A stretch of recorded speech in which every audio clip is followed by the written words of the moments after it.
ආයිබෝවන් සියලු සමීක්ෂණ වාර්තාවලින් නැවත නැවතත් තහවුරු කරන ශ්‍රී ලංකාවේ අංක 1 ප්‍රවෘත්ති ප්‍රකාශය. පැත්ත ගියත් ඇත්ත කියන හිරු රාත්‍රී 9:55 ප්‍රධාන ප්‍රවෘත්ති ප්‍රකාශය සමගින් මම අනුරුද්ධ රත්නායක. මම මදුකා සමරකෝන්. මුලින්ම අවධානය ප්‍රධාන ප්‍රවෘත්ති සිරස්තල වෙත.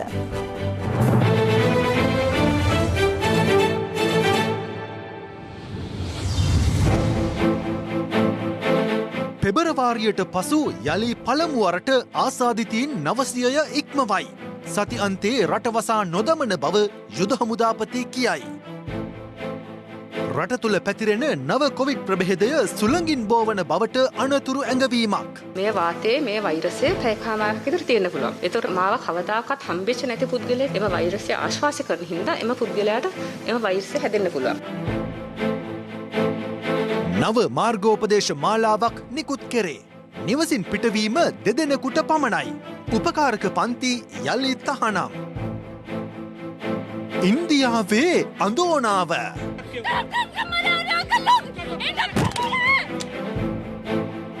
බර වෙනස් වූ ගෑස් අර්බුදය.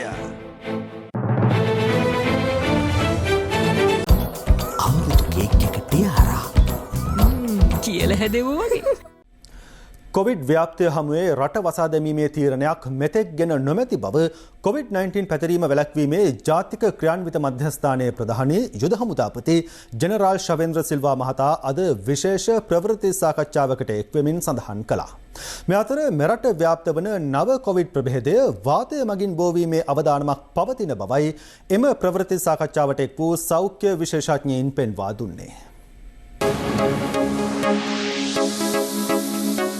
දවසේ පුවත.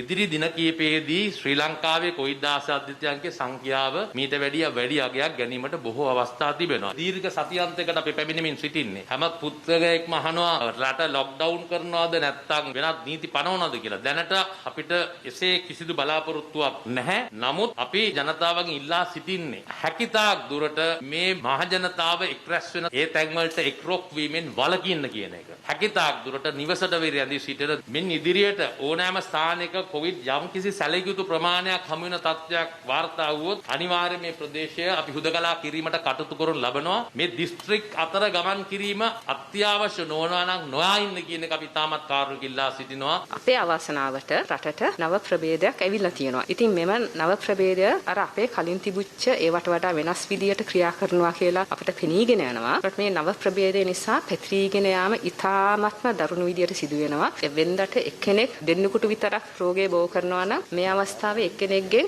5-6 දෙනෙකුට මෙම වෛරසය බෝ වෙනවා. තරුණ අයටත් ටිකක් දරුණු රෝග ලක්ෂණ මතුවෙනවා. අනිත් එක තමයි මේක බෝ වෙන්නේ අර බිනිති වලින් අමතරව වාතයෙන්ුත් බෝ වෙනවා. මේ වාතයෙන් බෝ වෙනවා කියන්නේ මම ආසාදිතයෙක් නම් මම මාස්ක් එකක් ගලවලා මේ අවස්ථාවේ මම කතා කරොත් එහෙම මේ වාතයේ මේ වෛරසය පැයකමාරක් විතර තියෙන්න පුළුවන්. ඒතකොට මම විනාඩි 10 මෙතන එළියට ගිහිල්ලා ඒ අතරතුර මාව කවදාකවත් හම්බෙච්ච නැති පුද්ගලයෙක් මෙතන ඇවිල්ලා මාස්ක් එක ගලවලා ටිකක් වෙලා හිටියොත් එහෙම එම වෛරසය ආශ්වාස කරන හින්දා එම පුද්ගලයාට එම වෛරසය හැදෙන්න පුළුවන්. ඉතින් ඒකින්ද තමයි මාස්ක් දැමීම ඉතාමත්ම වැදගත්. මාස්ක් එක දැමීම විතරක් නෙවෙයි මාස්ක් එක හරියට දැමීම. දැන් අපි හොඳට දකිනවා පාර යනකොට මාස්ක් එක දානවා ඇතුළට ආපු ගමන් මාස්ක් එක ගලවනවා. ඇතුළේදී තමයි වැඩිපුරම මාස්ක් එක දැමීම වැදගත්. මෙතන තියෙන භයානකම තමයි දැන් එන්න රෝග ලක්ෂණ පෙන්වන ප්‍රමාණය වැඩි වෙලා තියෙනවා. ඒ වගේම එම රෝග ලක්ෂණ පෙන්වන අයගේ වයස් කාණ්ඩය තරුණ පැත්තට හැරිමින් යනවා. ඉතින් ඒ නිසා ඒ වගේම ඕන්ට ඔක්සිජන් ඒ කියන්නේ නැත්නම් ශ්වසන අපහසුතාවය වැඩිපුර ඇතිවීමේ සම්භාවිතාවක් තියෙනවා. එතකොට අපිට ඕන්ට ඔක්සිජන් සහ දැඩි සත්කාරයකක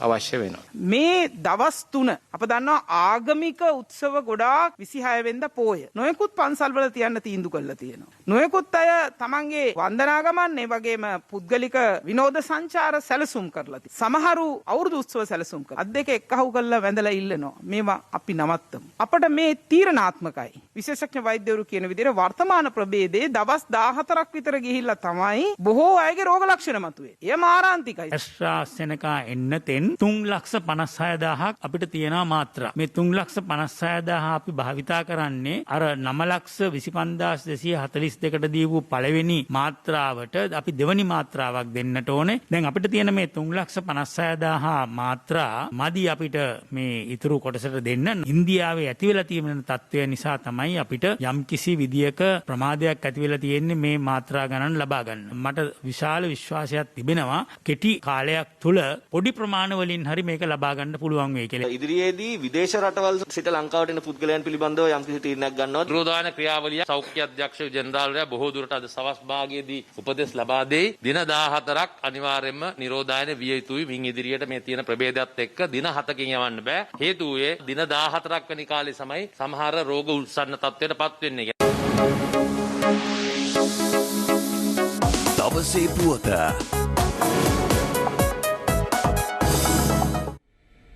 මේ අතර පවතින COVID-19 තත්ත්වයේ හේතුවෙන් මැයි මාස 31 වෙනිදා දක්වා පොදු ක්‍රියාකාරකම් සම්බන්ධයෙන් සෞඛ්‍ය අමාත්‍යාංශය මාර්ගෝපදේශ මාලාවක් නිකුත් කර තිබෙනවා. අත්‍යවශ්‍ය සේවාවල නිරත නොවන පුද්ගලයන් හැර එක් නිවසකින් හෝ නවාතැනකින් පිටවීමට අවසර ඇත්තේ පුද්ගලයන් දෙදෙනෙකුට පමණයි. පෞද්ගලික කුලී රථ සඳහා උපරිම මගින් සංඛ්‍යාව දෙදෙනෙකුට සීමා වන අතර වෙනත් වර්ගවල වාහන සඳහා මගින් ආසන ධාරිතාවට පමණක් සීමා කෙරෙනවා.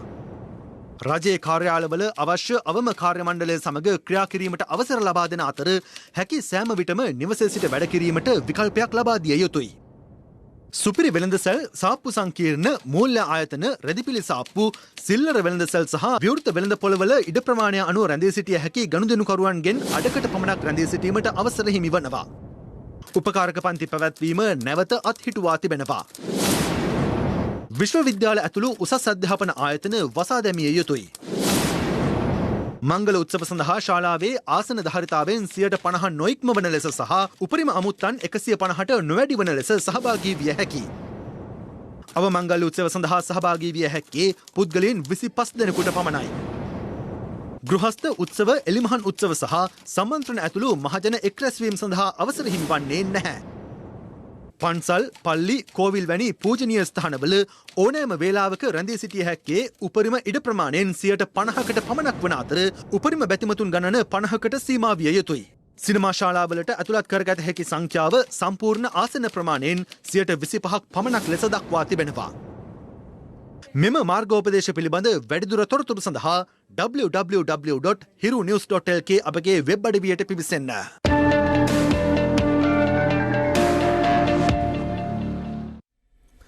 මේ අතර පෙබරවාරි මාසයට පසු ප්‍රථම වරට වැඩිම ආසාදිතයින් සංඛ්‍යාව වාර්තා කරමින් අද COVID-19 ආසාදිතයින් 931 දෙනෙකු අලුතින් හඳුනාගත්තා. කොවිඩ් වසංගත තත්ත්වය ශීඝ්‍රයෙන් ව්‍යාප්ත වීම හේතුවෙන් එළඹෙන දීර්ඝ සති අන්තයේදී සංචරණ සීමා පනවන ලෙසයි මහජන සෞඛ්‍ය පරීක්ෂකවරුන්ගේ සංගමය රජයෙන් ඉල්ලා සිටින්නේ.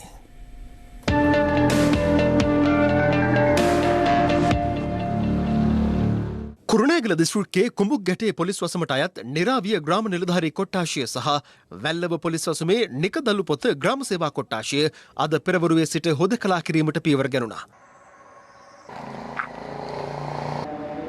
මේ අතර කොවිඩ් වසංගතයේ ශීඝ්‍ර ව්‍යාප්තිය හේතුවෙන් ඊයේ මධ්‍යම රාත්‍රියේ සිට කොලියාපිටිය පොලිස් වසමද හොදකලා කිරීමට පියවර ගැනුණා.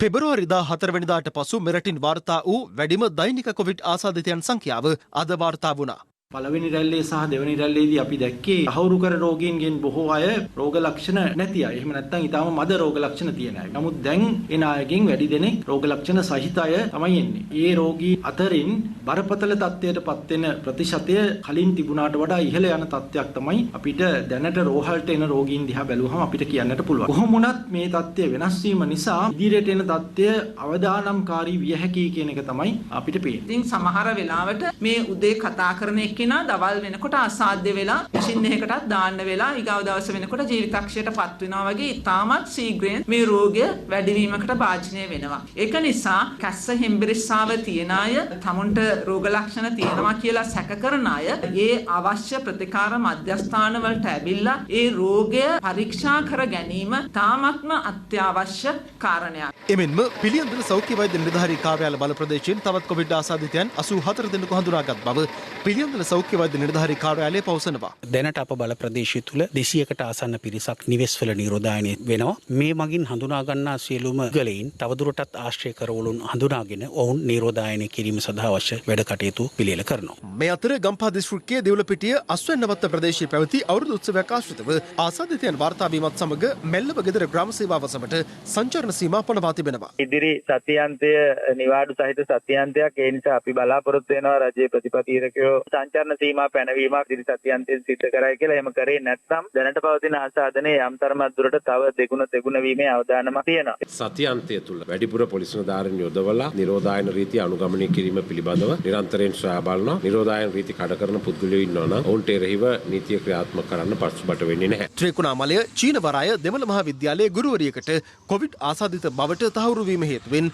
අද පෙරවරුවේ පාසල සම්පූර්ණයෙන්ම වසා දැමුණු අතර සිසුන් 12 දෙනෙකු ස්වයං නිරෝධායනයට යොමු කිරීමට පියවර ගැනුණා. මේ අතර අලුත්ගම සංගමිත්තා බාලිකා පාසලේ ගුරුවරියකටද කොවිඩ් ආසාදිත බවට අනාවරණය වීමෙන් නොසන්සුන්තාවට පත් මව්පියන් පාසලට පැමිණ දරුවන් නිවෙස් කරා රැගෙන යාමට කටයුතු කළේ මෙලෙසින්.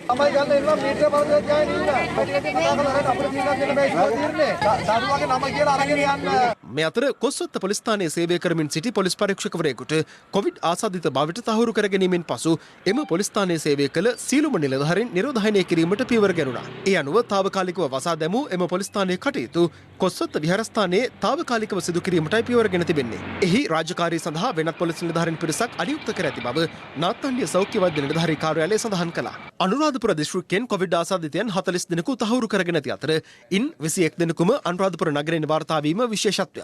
මේ සම්බන්ධයෙන් සාකච්ඡා කිරීම සඳහා අනුරාධපුර දිස්ත්‍රික් කොවිඩ් මර්ධන කමිටුව අද රැස් වුණේ 8ම ස්ථානාධිපති පූජ්‍ය පල්ලේගම සිරිනිවාස හිමියන්ගේ සහ උතුරු මැද පළාත් ආණ්ඩුකාර මහිපාල හේරත් මහතාගේ ප්‍රධානත්වයෙන් සෞඛ්‍යාංශවල හා ආරක්ෂකාංශවල අනතුරු ඇඟවීම මත මේ දින තුන විශේෂයෙන් පෝය දවසත් ඇතුළත්ව අනුරාධපුර 8ම ස්ථානයේ වන්දනාමාන කරන්න එන ජනතාව අනුරාධපුරයට පැමිණීමෙන් වළකින හැටියට අපි සිහිපත් කරනවා ඔබේ පැමිණීම ඔබේ සෞඛ්‍යයටත් ඒ වගේම මේ පළාතේ ජීවත් වෙන මිනිස්සුන්ගේ සෞඛ්‍යයටත් තර්ජනයක් වෙන ස්වරූපයක් වාතාවරණයක් තියෙන නිසා මේ අවස්ථාවේ ඔබේ කැපවීම අවශ්‍යයි. මේ අතර බන්ධනාගාර රැඳවියන්ට සති 2ක කාලයක් යනතුරු අමුත්තන් හමුවීම తాවකාලිකව නතර කිරීමට තීරණය කළ බව බන්ධනාගාර කොමසාරිස් චන්දනේකනායක මහතා සඳහන් කළා. ඒ අනුව හෙට දින සිට අමුත්තන් බැලීම සුමාන දෙකකට తాවකාලිකව අත්හිටවනු ලබනවා. තවදුරටත් අපිට අවශ්‍ය වූ කොවිඩ් තත්ත්වය මත තවදුරටත් දීර්ඝ කිරීමට අවස්ථාව තියෙනවා. කොවිඩ් වසංගතය යලි හිස ඔසවන තත්ත්වයක වුවත් ඇතැම් පුද්ගලයන් තවමත් සෞඛ්‍ය මාර්ගෝපදේශ නොපිළිපදමින් කටයුතු කරන ආකාරය දක්නට ලැබුණා. තමුන්ලා ලැජ්ජා වෙන්න ඕනේ මේ. ආවත් රවට්ටලා නිකන් මේ කියලා මේ වේරලයන්. වෙන මේ දෙන්නේ කාට හරි පිළිගැවිලා නිකන් ඔයා නිකන්ම කරනවානේ. හරිසම් වෙන්න ඕන හිතාට වඩා ඔයා. මේ අතර ශ්‍රී ලංකා බංග්ලාදේශ පළමු ටෙස්ට් තරගයේ පැවැත්වෙන පල්ලිකලේ ක්‍රීඩාංගණයේ සේවකයෙකු කොවිඩ් ආසාදිතයෙකු බවට හඳුනා ගැනීමත් සමග ඔහුගේ සමීපතමයන් 10 දෙනෙකු නිරෝධායනය සඳහා යොමු කර තිබෙනවා. කෙසේ වෙතත් මින් ශ්‍රී ලංකා බංග්ලාදේශ පළමු ටෙස්ට් තරගය සඳහා කිසිදු බාධාවක් සිදු නොවන බව ශ්‍රී ලංකා ක්‍රිකට් සභාපති මහාචාර්ය අර්ජුන ද සිල්වා මහතා හිරු ප්‍රවෘත්ති වෙත පවසා සිටියා. මේ අතර ඉන්දියාවෙන් වාර්තා වන කොවිඩ් ආසාදිතින් සංඛ්‍යාවද තවදුරටත් ශීඝ්‍ර ලෙස ඉහළ යමින් පවතිනවා. ලොව වැඩිම දෛනික කොවිඩ් ආසාදිතින් සංඛ්‍යාව ඊයේ දිනේදීත් වාර්තා වුණේ ඉන්දියාවෙන්. 10 ඒ කියන්නේ ලයිෆ් බෝයි අවස්ථා 10කදී ලෙඩ රෝග 10කට හේතු වන වෛරස් ඇතුළු විෂ බීජවලට එරෙහිව සටන් කරනවා කියලා. ලිට්‍රෝ ගෑස් සමාගම ගෘහස්ත පරිභෝජනය සඳහා නව මුහුණුවරකින් ගෑස් සිලින්ඩරයක් වෙළඳපොළට නිකුත් කිරීම සම්බන්ධයෙන් හිරු ප්‍රවෘත්ති ඔස්සේ අප අනාවරණ කළේ ඊයේ දිනේදී. අදාළ ගැටලුව සම්බන්ධයෙන් අවධානය යොමු කළ රාජ්‍ය අමාත්‍ය ලසන්ත අලගියවන්න මහතා නියෝග කර ඇත්තේ ලීටර් වලින් සඳහන් කළ ගෑස් සිලින්ඩරයද කිලෝග්‍රෑම් වලට පරිවර්තනය කර අදාළ සිලින්ඩර් වර්ග දෙකම වෙළඳපොළට නිකුත් කරන ලෙසයි. ලිට්‍රෝ ගෑස් සමාගම සිය ගෘහස්ත ගෑස් සිලින්ඩරය නව මුහුණුවරකින් වෙළඳපොළට නිකුත් කිරීමට පියවරගෙන තිබුණේ රුපියල් 100ක මිල අඩු කිරීමක්ද සමගින්. ඒ අනුව කිලෝග්‍රෑම් 12.5ක් ලෙස බර සඳහන් කරමින් නිකුත් කෙරුණු ගෘහස්ත ගෑස් සිලින්ඩරය නව මුහුණුවරින් නිකුත් කෙරුණේ ලීටර් 18ක් ලෙස සටහන් කරමින්. නමුත් එම සිලින්ඩරයේ බර කිලෝග්‍රෑම් 2.17ක් පමණ අඩු බව අප කළ සොයා බැලීමකදී හෙළි වුණා. ගෑස් ටික දෙකට බෙදලා මම මේකෙන් ගන්නකොට කිව්වා ඒක 1395යි මේක 1495යි මං කියනවා 1395 ඒක ගෑස් කිලෝ 2කමාරක් අඩුව කිව්වා. රැවටෙන්නේ නම් අපි නෙවෙයි කවදාරි මෙහෙම ගිහිල්ලා. මේ අතර නව මුහුණුවරකින් වෙළඳපොළට පැමිණි ගෑස් සිලින්ඩරය පිළිබඳ පාර්ලිමේන්තුවේදීද අදහස් පළ වුණා. විශේෂයෙන් ගෑස් ටැංකිය කිලෝ 12මාරක් තිබිලා ඒක දැන් 9මාර කිලෝ 3ක් අඩු වෙලා තියෙනවා. රුපියල් 100ක් බොරුවට අඩු කරලා ඇත්ත මිල 250කින් වැඩිලා තියෙනවා. මේ සූත්‍රය මට කියන්න වෙනදා ගෑස් ටැංකි 4කින් කරන වැඩේ දැන් 5කින් කරන්න වෙලා තියෙනවා. ගෑස් වල බර අඩු කරන්නවත් මිල තීරණය කරන්නවත් මම නෙමෙයි. තාම කිසිම ගෑස් වල මිල පිළිබඳ අධිකාරිය දරන්නේ පාරිභෝග කටයුතු පිළිබඳ අධිකාරිය. පාරිභෝග කටයුතු අධිකාරිය විෂය පිළිබඳ අමාත්‍යවරයා එවැනි දෙයක් කරලා තියෙනවා නම් ඒ පිළිබඳ උත්තර දෙයි හොරෙන් කරන දෙයක් නෙමෙයි. ඒකේ අදාළ සමාගම් විසින් පැහැදිලි කිරීමක් කරයි. මේ අතර පාරිභෝගික ආරක්ෂණ රාජ්‍ය අමාත්‍ය ලසන්ත අලගියවන්න මහතා හිරු ප්‍රවෘත්ති කළ විමසීමකදී සඳහන් කළේ ගෑස් මිලෙහි වැඩිවීමක් සිදු කිරීමට රජය කිසිසේත් ඉඩ නොතබන බවයි. කිලෝග්‍රෑම් 12.5 ගෘහස්ත ගෑස් සිලින්ඩරයක් වෙළඳපොලේ අලෙවි කෙරුණේ රුපියල් 1495ක මුදලකටයි. නමුත් ලීටර් 18ක් ලෙස සටහන් කර ඇති නව ගෑස් සිලින්ඩරයක් රුපියල් 1395කට අලෙවි කිරීමට නියම කර තිබුණේ ජනතාවට රුපියල් 100ක වාසියක් අත්වන බව පවසමින්. අප කළ සොයා බැලීමකදී හෙළි වූ ආකාරයට ගෑස් කිලෝග්‍රෑමයක මිල ආසන්න වශයෙන් රුපියල් 125ක් පමණ වන අතර කිලෝග්‍රෑම් 2.17ක අඩුවීමක් සඳහා රුපියල් 100ක මිල පහළ දැමීම කෙතරම් සාධාරණද? මේ අතර ලිට්‍රෝ ගෑස් ලංකා සමාගම නිවේදනයක් නිකුත් කරමින් සඳහන් කරන්නේ ඉහළ තාප ධාරිතාවයකින් යුත් කාර්යක්ෂමතාවෙන් ඉහළ නව ගෑස් සිලින්ඩරයක් වෙළඳපොළට හඳුන්වා දී ඇති බවයි. එම නව සිලින්ඩරය මෙන්ම මෙතෙක් පැවති රෙගියුලර් වර්ගයේ සිලින්ඩරයද හිඟයකින් තොරව පාරිභෝගිකයන් හට ලබා ගැනීමට හැකි බව එම නිවේදනයේ දැක්වෙනවා. කිසිදු ගෑස් හිඟයක් වෙළඳපොලේ නොමැති බවත් අදාළ නිවේදනයේ සඳහන්. තවත් සති දෙකකින් පමණ දිවයිනේ පොල්තෙල් හිඟයක් ඇතිවිය හැකි බව බේකරි නිෂ්පාදකීන් ඇතුළු සංගම් කිහිපයක් අනතුරු අඟවනවා. කෙසේ වෙතත් රජය පවසන්නේ කිසිදු ආකාරයකින් පොල්තෙල් හිඟයක් ඇතිවීමට ඉඩ නොතබන බවයි. පොල්තෙල් සම්බන්ධයෙන් ඉදිරියේදී මතුවිය හැකි ගැටලු පිළිබඳව විශේෂ සාකච්ඡාවක් වැවිලි කර්මාන්ත අමාත්‍යාංශයේදී අද පැවැත්වුණා. ඒ විෂයභාර අමාත්‍යවරුන්, රාජ්‍ය අමාත්‍යවරුන් සහ පොල්තෙල් නිෂ්පාදකයන්, බේකරි නිෂ්පාදකයන් සහ රසකැවිලි නිෂ්පාදකයන්ගේ සහභාගීත්වයෙන්. මෙහිදී බේකරි නිෂ්පාදකයන් සහ රසකැවිලි නිෂ්පාදකයන් චෝදනා කළේ රට තුල පොල්තෙල් තොග ඇත්තේ තවත් සති දෙකක කාල සීමාවකට පමණක් බවයි. ලංකාවේ සාමාන්‍ය වශයෙන් මෙට්‍රික් ටොන් 20000ක් පමණ පොල්තෙල් අවශ්‍යයි සියලුම කර්මාන්තයට යැපීමට. අද මේ වෙනකොට මෙට්‍රික් ටොන් 4000කට වැඩිය අද තෙල් නැහැ. ඒ කියන්නේ කිසිම දෙයකට තව සති දෙකකට වැඩිය පොල් තෙල් නැහැ. පොල් තෙල් ගේන්න කිසිම වෙන වැඩපිළිවෙලකුත් නැහැ. මොකද ප්‍රායෝගිකව නැවක් අවශ්‍යයි ගෙන්නන්න. මලේසියා, ඉන්දුනීසියා වෙන රටවල් වලින් පොල් තෙල් ගෙන්නන්න වෙන්නේ. ඒක ගේන්නත් අඩුම ගානේ මැයි මාසයේ 14, 15, 20 වගේ වෙනවා. අරගෙන මේක බෙදා හරින්න කටයුතු කරනවා. ඒ අර්බුදය නිසා පොල් මිල මේ වෙනකොට තව සති දෙකකින් තුනකින් විසාම ඉහළ මට්ටමකට යන්න පුළුවන්. ඒ වගේම තෙල් නිෂ්පාදකයොත් ඊටාම ඉහළ මිලකට පොල් තෙල් ටික විකුණන්න කටයුතු කරනවා. ඒ නිසා හදිසි තීරණ ගැනීම තුලින් තමයි අර්බුදයකට අද මේ වෙනකොට මේ රටපත් වෙලා තිබෙන්නේ. එල්ලාසිත තවත් තියෙනවා ආහාර වර්ග නිෂ්පාදනය. මේවා ඉදිරියේදී මිල අනිවාර්යෙන් මිල ඉහළ යනම පමණක් නෙමෙයි හිඟයක් ඇති වෙනවා. නිෂ්පාදන නතර වෙනවා එන හිටිනවා. තව සුමාන දෙකක් ඇතුළත අපිට මාජරීන් සහ පාම් ඔයිල් නැති වෙනවා. එතකොට හුඟක් දුරට ලංකාවේ බේකරි 7000ම වැසී යාමට ඉඩ තියෙනවා. අනිවාර්යෙන්ම අපි නිෂ්පාදන නවතා දැමීමට සිද්ධ වෙයි. මිල වැඩිවීමක් සිදු වෙන්නේ නැහැ. නිෂ්පාදන ක්‍රියාවලියේ නැතිවීමක් සිදු වෙයි. කෙසේ වෙතත් පාරම්පරික පොල්තෙල් නිෂ්පාදකයන් පවසන්නේ මෙය කෘත්‍රිමව නිර්මාණය කරන ලද හිඟයක් බවයි. මේ හිඟ ඇති වෙලා තියෙන ඒගොල්ලන් මේ පාම් ඔයිල් ලංකාවට ආනයනය කරන කෘත්‍රිමව මේ මවාපෑමක්. ඔවුන්ගේ ටැංකි වල දැන් පොල් තෙල් හංගගෙන සමාජයට දෙන්නේ නැහැ. අනිවාර්යෙන් රජය කළ යුත්තේ මේ ආනයනකරුවන් ජනවාරි, පෙබරවාරි, මාර්තු මාසේ මෙට්‍රික් ටොන් 81000ක් ලංකාවට ගෙනත් තියෙනවා. ඒ 81000ට මොකද වුනේ කියලා සොයලා බලන්නක. මේ අනිවාර්යෙන් 81000ක් මේ මාස 3 ඇතුළත අපේ පරිභෝජනයට අරන් නැහැ. ඒක අපි වගකීමකින් කියනවා. එහෙනම් මේ 81000ට මොකද වුනේ? මොනම ආකාරයකවත් වෙළඳපොලේ එවැනි පොල් තෙල් හිඟයක් ඇති වෙන්නේ නැහැ. දේශපාලන පළිගැනීම් කොමිෂන් සභා වාර්තාව පිළිබඳ පාර්ලිමේන්තු විවාදය අද දෙවන දිනටත් පැවති අතර එහිදී පාස්කු ප්‍රහාරය සම්බන්ධයෙන්ද අදහස් පළ වුණා. දැන් මැති සභය විශේෂාංගය. දැන් අපිට ආරංචියක් ලැබිලා තිබෙනවා හරින් ෆර්නෑන්ඩෝ මැතිතුමාව ත්‍රස්තවාදයේ වැළැක්වීමේ පනත යටතේ අත්අඩංගුවට අරගෙන රැඳවුම් නියෝග උපයෝගී කරගෙන රිමාන්ඩ් භාරයට ගන්නට කටයුතු කරනවා කියන. ඔබතුමාලා හරියට වැඩ කටයුතු කෙරුවා නම් ඒ කාලේ පාස්කු ප්‍රහාරය වෙන්නේ නැහැ. ඒ වගේම පාස්කු ප්‍රහාරය වුණායින් පස්සෙවත් තමුන්නාන්සලා නීති හරියට ක්‍රියාත්මක කෙරුවා නම් ඔබතුමා ඡන්දේ පරදින්නේ නැහැ. හැබැයි පාස්කු ප්‍රහාරයේ වාර්තාව මම කියෙව්වා. ඒකේ මට හොඳට මතකයි හරින් ප්‍රනාන්දු මන්ත්‍රීතුමා කියනවා එතුමගේ තාත්තා තමයි කිව්වේ කියලා. පාස්කු ප්‍රහාරය කියලා තියෙන්නේ අක්කා කිව්වා කියලා. මම බොහොම වගකීමෙන් කියන ආණ්ඩුවක් හැටියට පාර්ලිමේන්තු කරපු කිසිම ප්‍රකාශයකට එතුමාවත් අඩංගුවට ගන්න අපි කියලාත් නැවි කරන්නෙත් නැහැ එහෙම දෙයක්. ඒ හිනා බොරු ප්‍රචාර ගන්න හදන්න එපා. ඔබතුමාලා රංජන රාමකරන මන්ත්‍රීතුමා පාවිච්චි කළා එතුමා හිරේ ගිය අන්තිමට. එක එක්කෙනා පාවිච්චි කරලා දේශපාලන වාසි ගන්න හදන්න එපා. ඔබතුමා වගකීමෙන් කියනවාද හරින් ෆර්නෑන්ඩෝ මැතිතුමා අත්අඩංගුවට ගන්න නැහැ කියලා. මේක කරු ප්‍රකාශයට අත්අඩංගුවට ගන්න බෑ. හැබැයි හරෙන් ප්‍රනාන්දුගෙන් අරගන්න හදන්නේ හරෙන් ප්‍රනාන්දු දැන්ුත් කියන මේ පාස්කු ප්‍රහාරය ගැන එතුමා කියන දේවල් ගැන හොයන්නේ නැහැ කියලා. හොයන්න අඬගහපුවාම එතුමා හැංගෙනවා නම් රෝහලේ. එතුමාගේ කොයිද කොන්දක් තියෙන්නේ? එතුමා කරන්නේ බොරුව.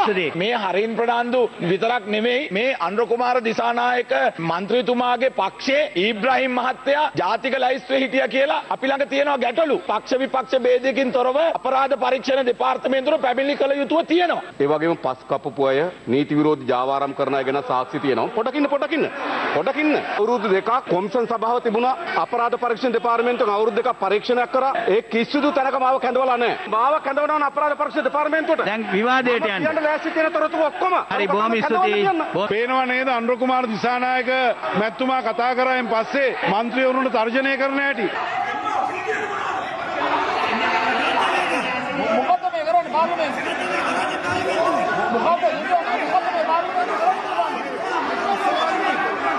රජයේ වගකීම තමයි කවුද මේ මහමොලකරු කවුද මේකට උදව් කරලා තියෙන්නේ ඔබතුමාලා සියලුම දෙනාම කියන්නේ එකම කාරණේ. ඒතකොට දැන් මෙතන කියනවා මහමොලකරුවෙක් ඉන්නවා කියලා. ඉතින් හොඳයි නේ එතුමා දන්නවනේ මහමොලකරුව කියලා කියන්නකෝ. හරෙන් ප්‍රනාන්දු වගේ හැංගිලා කාඩ්බෝඩ් නිකන් කරලා කියලා රෝලේ හැංගිලා ඉන්නවා. ඔය ඇති. දැන් එක්කෙනෙක් කිව්ව පහුගිය කාලේ රැල්ලට බය නම් වැල්ලට එන්නෙත් නැහැ කියලා. රැල්ල නෙවෙයි CID එකෙන් පණිවිඩ එනකට ඇඳේ. පෙරේදා මෙතන මනෝජ් නානායක්කාර මන්ත්‍රීතුමා කිව්වා පාස්කු විරුද්ධ ප්‍රහාරයේ තොරතුරු හංගපු සම්බන්ධ වෙච්ච හැම එක්කෙනාටම සාපය වේවා කියලා පැය භාගයක් යන ඉස්සලා හරෙන් ප්‍රනාන්දු රෝහල්ගත වෙනවා. මම දන්නේ ඒ සාපය උතුනත් දන්නෙත් නැහැ හරෙන් ප්‍රනාන්දුට. අපි කනගාටුනවා පහුගිය දවසේ කිරියල් ඇමතුමා උඩ පැන කිව්වා අපි තමයි විවාදිල්ලුවේ අපි තමයි විනාදිල්ලුවේ කියලා. විපක්ෂයේ නියෝජනය කරන එක මන්ත්‍රීවරයෙක් නැහැ මේක ඇතුලේ. මේ පාර්ලිමේන්තුව නියෝජනය කරපු දුමින්ද සිල්වා මන්ත්‍රීතුමාට විරුද්ධව නඩු ගොනු කරා. ඒ දඩුව මේ තීන්දුව ලබා දුන්නට පස්සේ තමයි අනාවරණය වුණේ රංජන් රාමනායක ඇමතුමා ඒ පිටිපස්සේ විශාල කාර්යභාරයක් කරා කියලා. ඒ ස්ථාධිකරණයේ ඉදිරියේ රංජන් රාමනායක අර පත්මිනී එක්ක කතා කරපු දේවල් ශානි අබේසේකරත් එක්ක කතා කරපු දේවල් ඒවා ඒ වෙලාවේ අනාවරණය වෙලා තිබුණා නම් දුමින්ද සිල්ලට නිදහස හිමි වෙනවා. අද එවැනි ආකාරයේ දනුවම් ලැබෙන කී දෙනෙක් අද ඉන්නවද? මේ හඬපට තුලින් අද සාක්ෂි අලුතෙන් මතුවලා තියෙනවා. මතුවෙන සාක්ෂි තුලින් පේනවා එදා දවසේ සංවිධානාත්මක සැලසුම් සාගත කරලා ඔවුන්ට විරුද්ධව නඩු පවරලා තියෙනවා කියලා. ශානි අබේසේකර තමයි තිර රචනය ලියන්නේ. අධ්‍යක්ෂණය කරනවා එදා තිබුණු යහපාලන ආණ්ඩුව. ඒක ගිහලා එළිය ගිහලා කිව්වා තුසිත් මුදලගේ ඇතුළු නීතිපති දෙපාර්තමේන්තුවේ කට්ටිය. කිරියල් ඇමතුමා ඊයේ බොරුවකුත් කිව්වා. දුමින්ද සිල්වාගේ නඩුවේ තීන්දුව දෙනකට දැන් ඉන්න ශ්‍රේෂ්ඨාධිකරණයේ අගවිනිසුරු තමයි නීතිපතිවරයා හැටියට ඒ වෙලාවේ හිටියේ කියලා. මම කිරියල් ඇමතුමාට මතක් කරනවා නීතිපතිවරයා හැටියට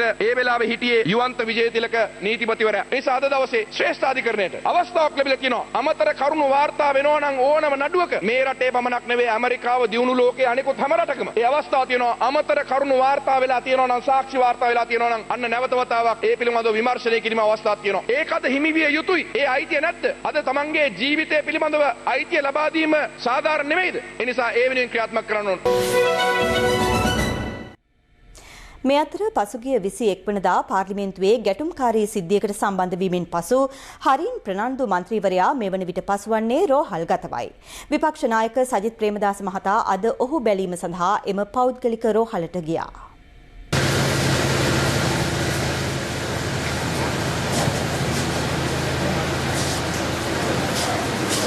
හරින් ෆර්නෑන්ඩෝ මැතිතුමාව අත්අඩංගුවට ගන්නවා නම් සමගි ජන බලවේගයේ සියලුම മന്ത്രിවරුන් නියෝජනය කරන එහි නායකයා හැටියට එහෙනම් අපිවත් අත්අඩංගුවට ගන්න. අපි ලෑස්ති හිරකවල් වල ලගින්න. මම හිතන්නේ එතුමාට මේ ඇතුණු තත්ත්වයක් එක්ක ඇතුණු කම්පනය තුල තමන්ගේ රුධිර ගමනාගමනයේ ප්‍රෙෂර් එක එහෙම පොඩ්ඩක් වැඩි වෙලා තියෙන තත්ත්වය තමයි පැහැදිලි කරේ එතන ඉන්න වෛද්‍යතුමාලා. දැන් මේ හරින් ප්‍රනාන්දු මේ මහලොකු වීරයෙක් වගේ කතා කරලා CID එක කට උත්තරයක් ගන්නයි කිව්වම මෙහෙම බය නම් මේ කාඩ්බෝඩ් වීරයෝනේ. ඉතින් මේ වගේ කාඩ්බෝඩ් වීරයෝ කොහොමද මහජන නියෝජිත නියෝජිතයෝ වෙන්නේ. අපි එදා අපිට කට උත්තර ගන්න එනකොට CID එකට ගෙන්නනවා, FCID එකට ගෙන්නනවා, පොලිසියට ගෙන්නනවා. මේ ඔක්කොම ගෙන්නනකොට අපි එදා විපක්ෂයේ ඉඳලා අපි බය වුණේ නැහැ. අපි ගිහිල්ලා ඒ ඉල්ලන කට උත්තරේ මොකද්ද ප්‍රශ්නේ? අපි එකට කට උත්තරේ දුන්නා. අපි කොන්ද කෙලින් තියන් හිටියා. අපි අහනවා හරින් මහත්තයෝ මොකද ඔච්චර බය?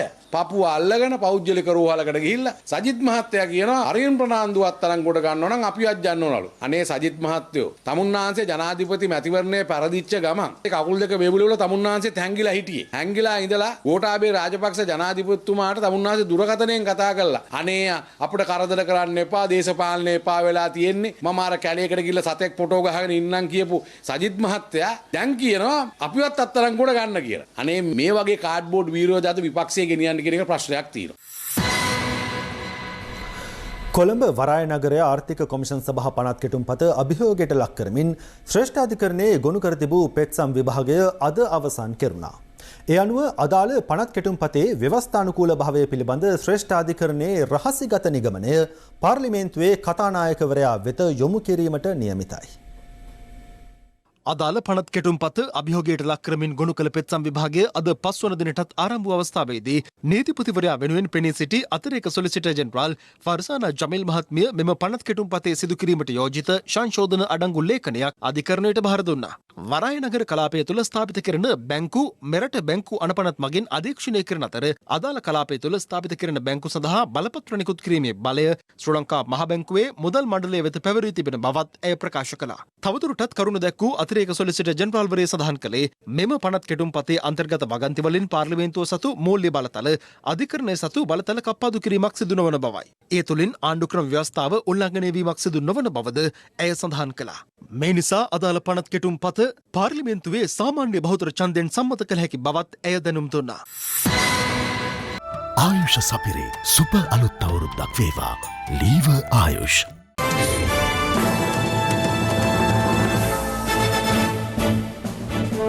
පාස්කු ප්‍රහාරයේ ප්‍රධානතම අපරාධකරු වන සහරාන් හෂිම්ගේ බිරිඳගේ පියා ඇතුළු තිදෙනෙක් ත්‍රස්ත ක්‍රියා විමර්ශන කොට්ටාසය විසින් කුලියාපිටියේදී අත්අඩංගුවට ගනු ලැබුවා.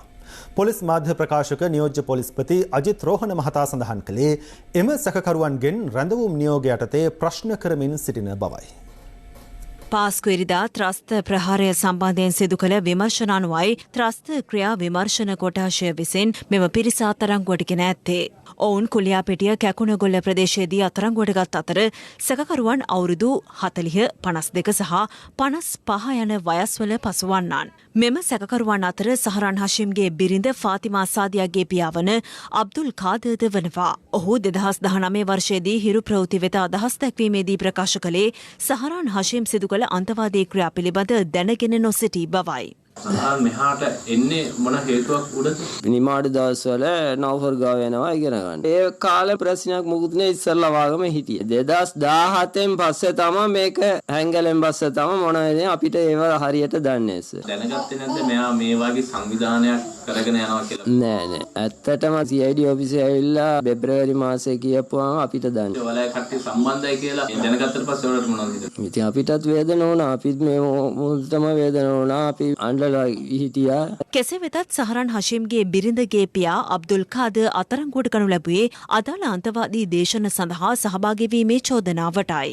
මේ වන විට මේ ආකාරයට විවිධාකාරයේ පන්තිවලට සහභාගී වෙච්ච පුද්ගලයන් 80ක් පමණ ත්‍රස්ත ක්‍රියා විමර්ශන කොට්ටාශය මගින් අත්අඩංගුවට ගෙන තිබෙනවා. විවිධ පාර්ශ්ව මේ සම්බන්ධයෙන් තව දුරටත් අදහස් දක්වන ආකාරයක් අපිට විශේෂයෙන්ම පේනවා.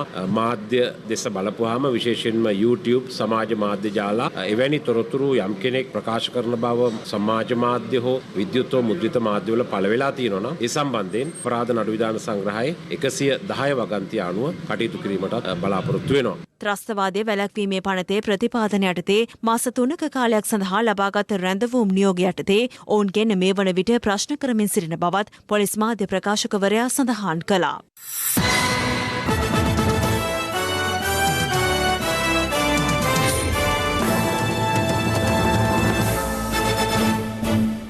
දැන් තවත් දේශීය පුවත් කිහිපයක් සමගින් රටවටා අහිරු. රටවටා අහිරු. අද දහවල් ගම්පොළ නගරයේදී ත්‍රිරෝද රථයක් නවතා තිබූ ලොරි රථයක ගැටීමෙන් ත්‍රිරෝද රථයේ රියදුරා සහ එහි ගමන්ගත් තවත් පුද්ගලයෙකු තුවාල ලැබුවා.